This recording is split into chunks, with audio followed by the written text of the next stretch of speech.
Tonight, we drift into the fog-choked waters of San Francisco Bay, where the tides gnash like teeth and the wind shrieks against stone. Rising from the mist is a fortress the world once swore was inescapable, Alcatraz, the Rock. Behind its bars, time rotted slowly, and men stared out at the glittering lights of a city they would never touch. But in the summer of 1962, that oath of certainty cracked. 3 prisoners dug through concrete, stitched a raft from stolen raincoats, and vanished into the dark. No bodies, no graves, no endings, only silence and a legend that refuses to drown. Even now, when the foghorn groans across the bay, people whisper the same riddle. Did they die in the black water, or did they reach the shore laughing? The spotlight inside Alcatraz's cell block never dimmed, but on the morning of June 12, 1962, the guards froze. The bedroll in cell 138 looked whole, orderly, even. A head poked from the top, hair matted, face turned toward the wall. But when an officer reached out to shake the sleeping inmate awake, his hand slid into something wrong. It wasn't flesh. It wasn't even warm. It was a papier-mâché head, plastered with soap, toilet paper, and hair stolen from the prison barbershop. Its painted eyes stared to the guard with mocking vacancy. The real man, Frank Morris, was gone. Along with him, the Anglin brothers, John and Clarence. The impossible had just happened. 3 men had vanished from the most fortified prison in the Western world, a concrete fortress lashed by freezing currents, encircled by sharks, and ruled by paranoia. The cell block erupted into chaos. Guards swarmed, alarms shrieked, doors slammed. The beds were torn apart, the walls scraped with desperate hands. A hole, just wide enough for a man to wriggle through, gaped in the rear of the cells, hidden beneath a crude accordion of cardboard. Behind it, a utility corridor, silent and yawning like the throat of the island itself. What unfolded that night was more than a breakout. It was an assault on the very mythology of Alcatraz, the prison that promised no escape, no loophole, no second chance. Outsmarted by 3 ghosts in prison blues. For decades, the government would insist they drowned. The base swallowed them whole. Case closed, but the papier-mâché head says otherwise. It grins from its museum glass case today, smug and eternal, as if whispering, "We made it." And maybe, just maybe, they did. Alcatraz was never meant to be humane. It was meant to be a warning, a slab of rock rising from the San Francisco Bay like a sneer at the very idea of freedom. The year was 1962, and America was restless. Kennedy's smile glistened on television screens, while the Cuban Missile Crisis breathed down everyone's neck. The Cold War had turned paranoia into a national pastime. In the middle of this tension, Alcatraz stood as a symbol of perfect control. The island was tiny, barely 22 acres, but its reputation was oceanic. Locals in San Francisco could see it from their windows, a gray scar on the horizon, where America's most incorrigible criminals were banished. Murderers, gangsters, escape artists, the system's wastebasket. The prison guards called it the end of the line. Civilians called it Alcatraz. No one left. Not alive, anyway. The architecture itself was psychological warfare. Cell block arranged in military precision. Corridors named with ironic charm. Broadway, Times Square, Michigan Avenue. Each prisoner got a cell the size of a closet, a metal bunk, and a toilet that echoed when flushed. The nights were punctured by foghorns and the mournful hum of the bay, as if the city across the water was taunting them. San Francisco shimmered like a mirage, so close that inmates swore they could smell coffee shops in the morning breeze. That was the cruelty of Alcatraz. It dangled normal life in plain view and then snatched it away forever. The guards loved to repeat the legend, "Nobody escapes." The tides are lethal. The currents will drag you under. The water is so cold it chews the breath out of your lungs in less than a minute. Sharks lurk in the deep. Even if by some absurd miracle you broke past the bars, the guns, the walls, the locks, you'd only find yourself swallowed by the bay. But legends, as history keeps reminding us, are just waiting to be broken. Alcatraz was not just a prison. It was theater. Every lock turned with ritual. Every meal served with military timing. And like all theater, it relied on one crucial belief, that the actors would never step off the stage. Yet 3 men would do exactly that, on that island. In the spring of 1962, something began to stir in the shadows of the utility corridors. Something that would turn a prison into a legend and a myth into a question mark. Frank Morris was not your average inmate. He wasn't built like a gangster from the movies, all cigars and bravado. He was wiry, sharp-eyed, a man whose brain was his only real weapon. From the moment he arrived on the island, guards and prisoners alike knew this was someone who didn't belong to walls. He had escaped before, from state prisons, from reform schools, from places that swore they were escape-proof, like a ghost testing chains. He kept slipping through. His childhood was a graveyard of institutions. Born in Washington, D.C., abandoned, passed around like a burden nobody wanted to carry. By 13, he was already in trouble. By 20, he was moving through penitentiaries the way some people move through rented apartments. His rap sheet read less like a list of crimes and more like a resume of survival. Larceny, armed robbery, narcotics. But what made him dangerous wasn't violence. It was patience. He observed, he studied, and he waited. Then there were the Anglin brothers, John and Clarence. Florida boys, raised poor, always moving with their family as they picked crops across the country. They weren't intellectuals like Morris. They were craftsmen, practical and stubborn. They knew how to use their hands, how to fix, how to improvise. When they were caught robbing banks, their biggest mistake was trusting a faulty getaway car, not underestimating the law. Behind bars, they carried a quiet loyalty, especially to each other. Blood was their anchor. Together, the 3 men became something combustible. Morris provided the vision. The Anglins provided the tools. What bound them wasn't just desperation, it was imagination. In Alcatraz, imagination was supposed to die. But in Cell Block B, it began to mutate into something dangerous. And here's where the story tilts toward myth. These weren't just prisoners plotting an escape. They were artists sculpting possibility from cement dust, engineers disguised as convicts, magicians turning soup spoons into chisels. They knew the prison's weakness wasn't its walls, but its arrogance. Alcatraz believed in its own invincibility, and that was the crack they planned to crawl through. There's something almost cinematic about them, isn't there? The gaunt mastermind with a hunger for freedom, flanked by 2 brothers bound by blood and sweat.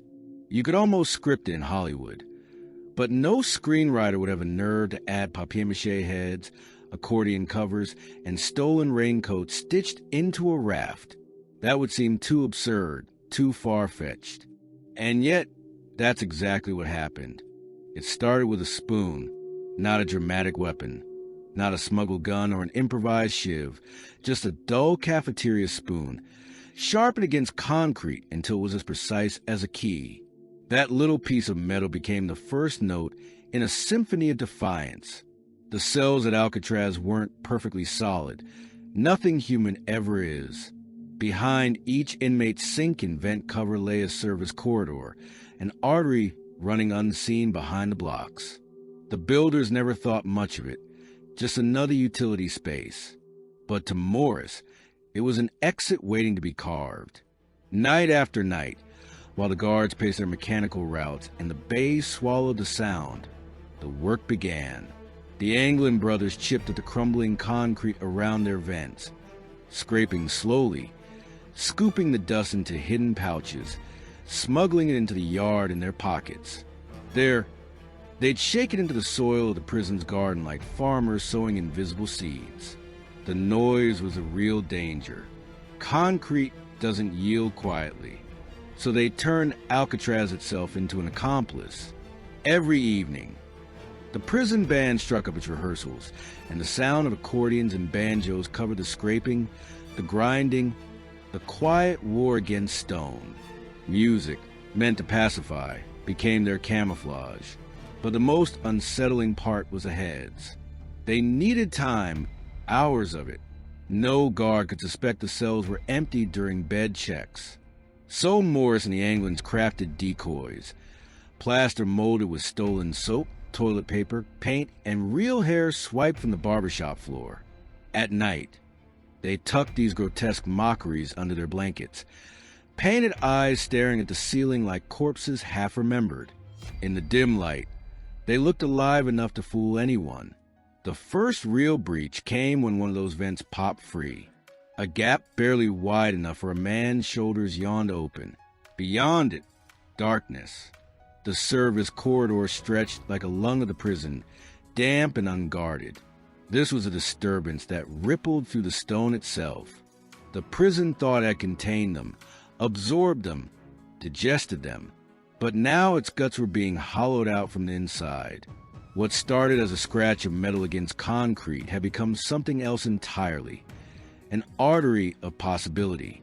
The island still loomed. The water still waited like a predator.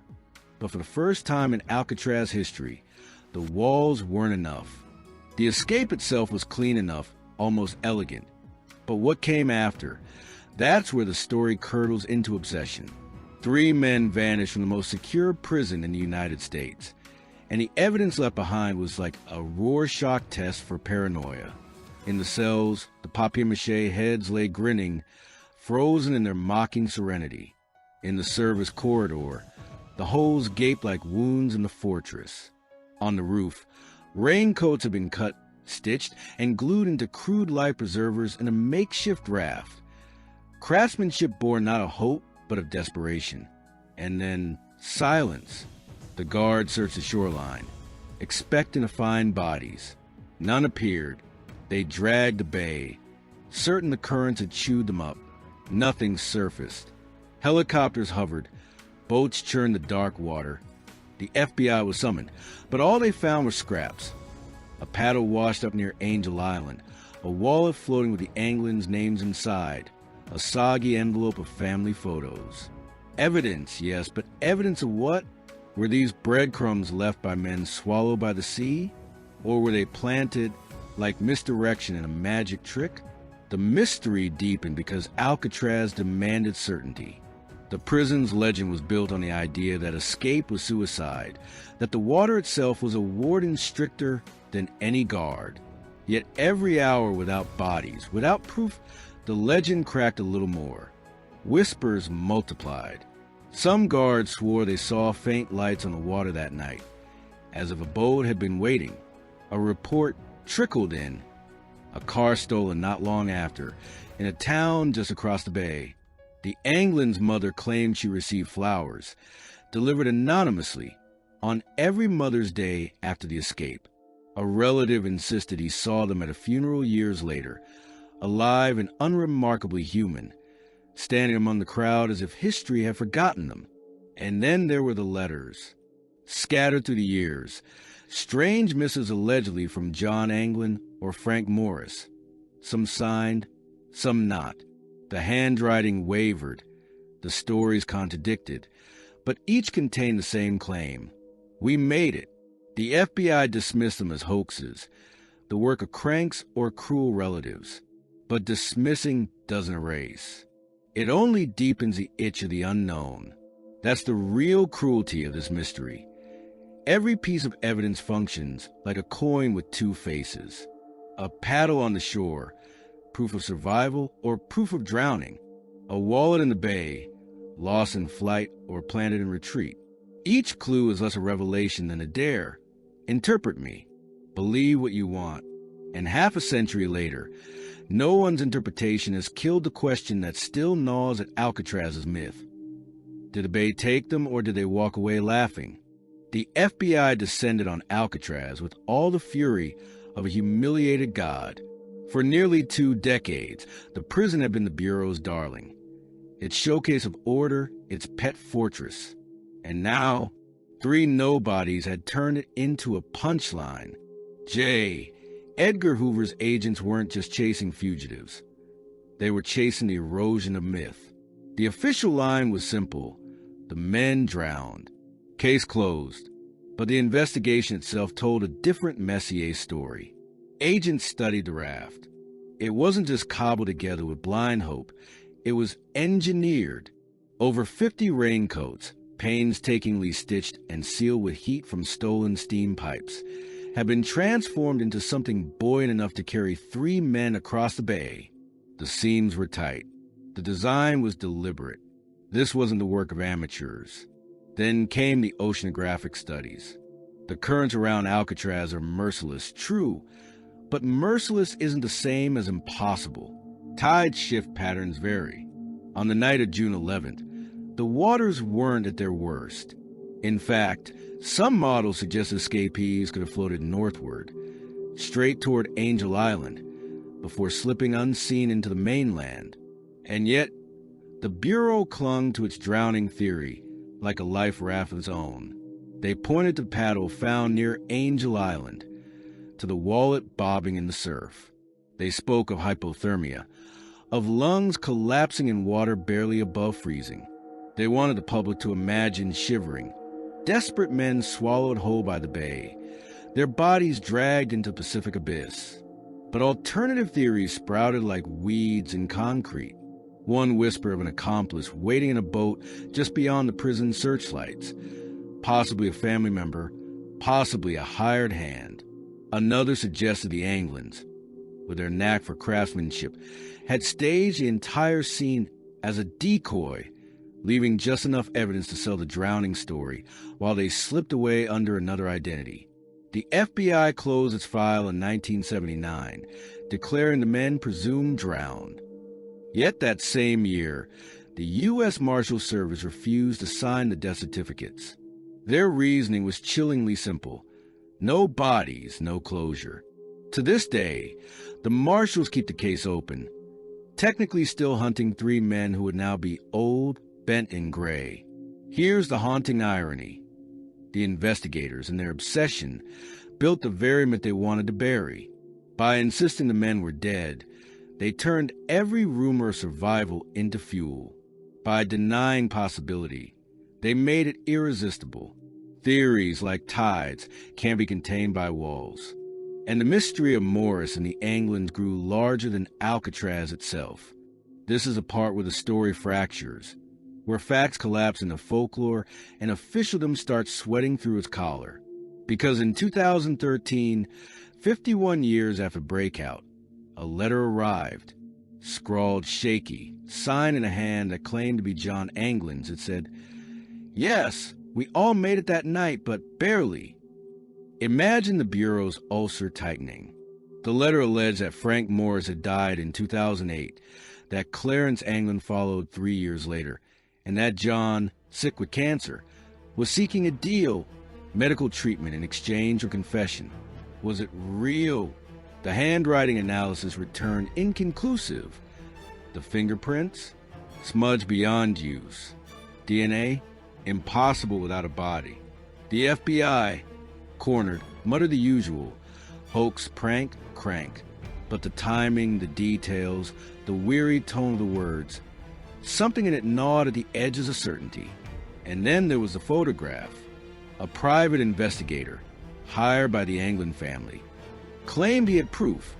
A snapshot taken in Brazil in the late 1970s, showing 2 men seated casually, wearing sunglasses, their faces creased with middle age. When compared with age-progressed renderings of the Anglin brothers, forensic experts couldn't dismiss it. 80% certainty, they said. Maybe more. It was enough to make Alcatraz's cold case files sweat. Meanwhile, witnesses bubbled up like ghosts from the bay. An old childhood friend swore the brothers had contacted him in the early 60s, alive and thriving. Relatives whispered about coded phone calls. Christmas cards signed without names, flowers delivered each year to their mother. The weight of silence wasn't empty, it was orchestrated. This was the breakdown, the moment when escape mutated from a criminal act into a cultural rupture. The government needed closure, the public wanted legend, and between them stretched three shadows who might have survived, who might have laughed at the world's most inescapable prison, who might even now be sitting in some sunlit corner of South America, sipping coffee and smiling at the absurdity of it all. But here's the darker turn. What if survival isn't triumph? What if escape means living as a ghost, forever looking over your shoulder, forever erasing yourself, forever trapped in a prison without bars? If they lived, they carried Alcatraz with them, stitched under their skin, heavier than any chain. Sometimes a breakdown doesn't mean the system failed. It means reality itself split into two versions. One where three men drowned in black water, and one where they walked free. Both exist. Both demand belief. And neither can bury the other. If you want neat endings, Alcatraz will spit in your face. There is no resolution.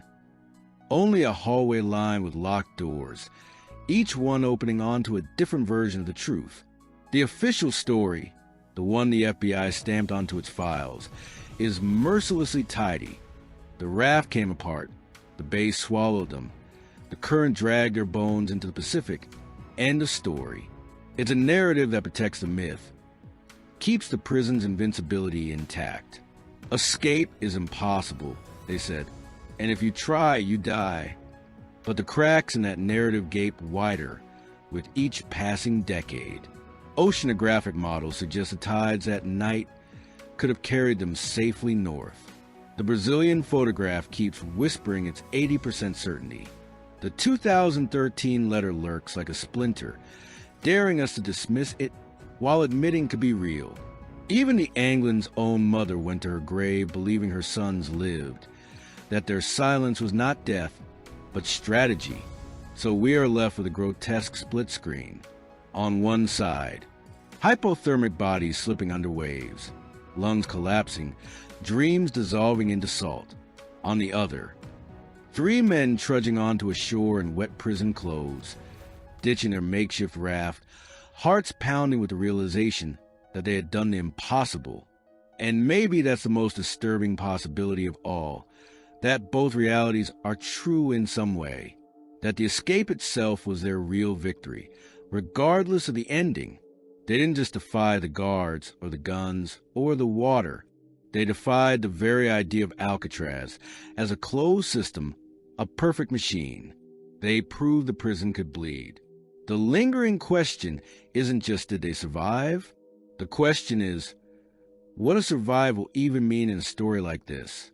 If you vanish into folklore, if you haunt government files for 60 years, if your papier-mâché head still grins at tourists while theories spiral endlessly, haven't you already won?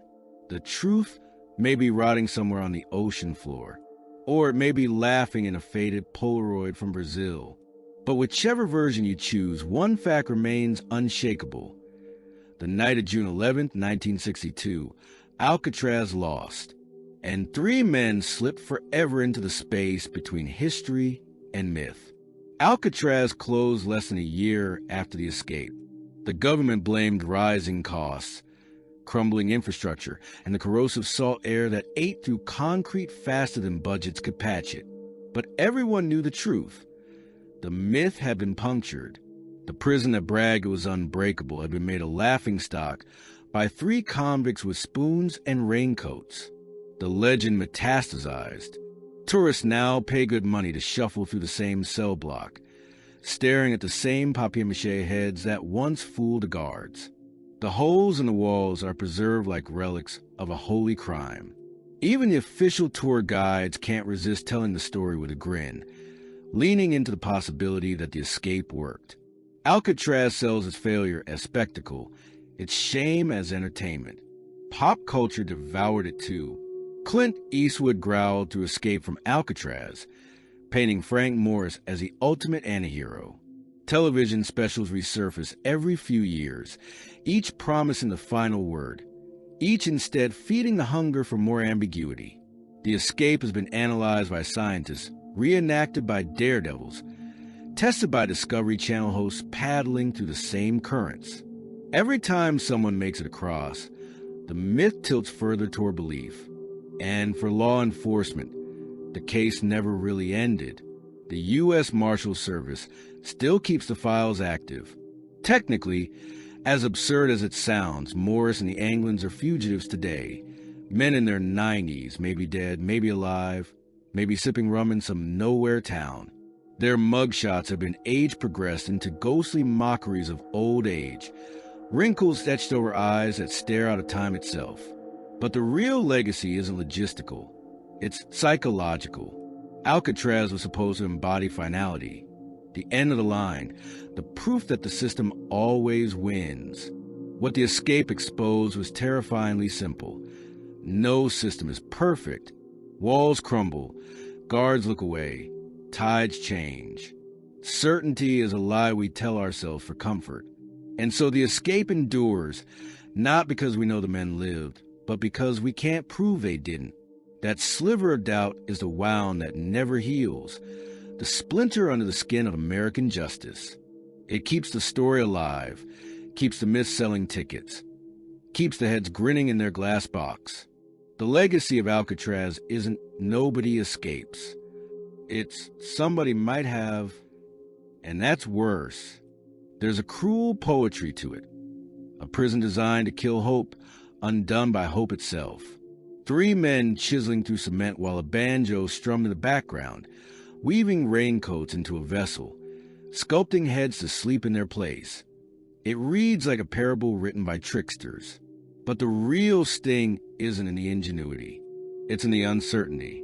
Alcatraz's great failure isn't that men might have escaped.